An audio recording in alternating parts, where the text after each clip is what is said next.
างหน้าหาวขึ้นบันไดช่องข้างถึงเลสและ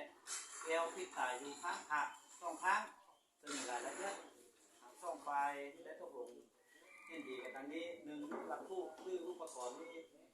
การก่อสร้างหางว่าเมนสร้างเป็นผู้เช่าข้ามาสองติดตั้งแล้ว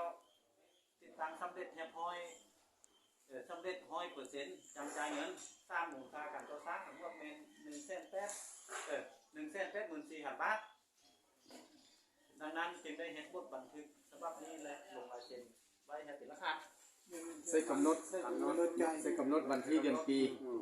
ออกเรือไม่ใช่น้อยเนาะเป็นเดือนทราบวันที่15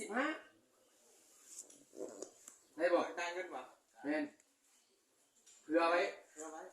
ถ้ามันได้ก่อนนี่ก็สิโทรให้มาเอาเลยเนาะบ่ไว้เพราะว่าถ้าได้ก็ได้จ่ายสินะเนาะก็เรียกบุญเอาบ่ดีการใช้เงินนี้เรียกบุญได้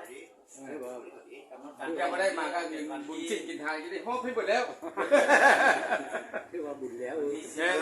บุญนี้วันที่11 12 13 15 เดือน 3ซื้อ15ที่เฮาสรุปกันบ่ได้ใดมาก็คนนึงคือบุญนี้แม่นสะกด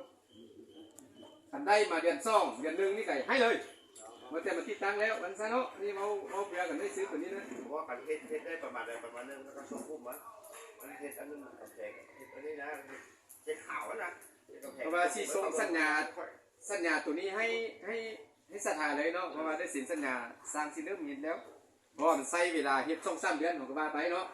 บ่เฮาก็เก็บเวลาแล้วใช้ก่อนเดือน2แม่นเรื่องเฮ็ดวิธีการเฮาสิเฮ็ดให้สถานะเพราะว่าใช้เวลาเฮ็ดโดนเด้อเฮ็ดยากว่าสินะเริ่มเฮ็ดแล้วเด้อก็ให้เราหันลบรวม1ใน5เอาเรื่องนึงมันก็แล้วเนาะคือว่า2เรื่องเรื่องนี้จะฝากว่างบไปเบื้องต้นเงินส่วนน้อยบ่ให้ฝากเนาะเกี่ยวกับงบไปเลย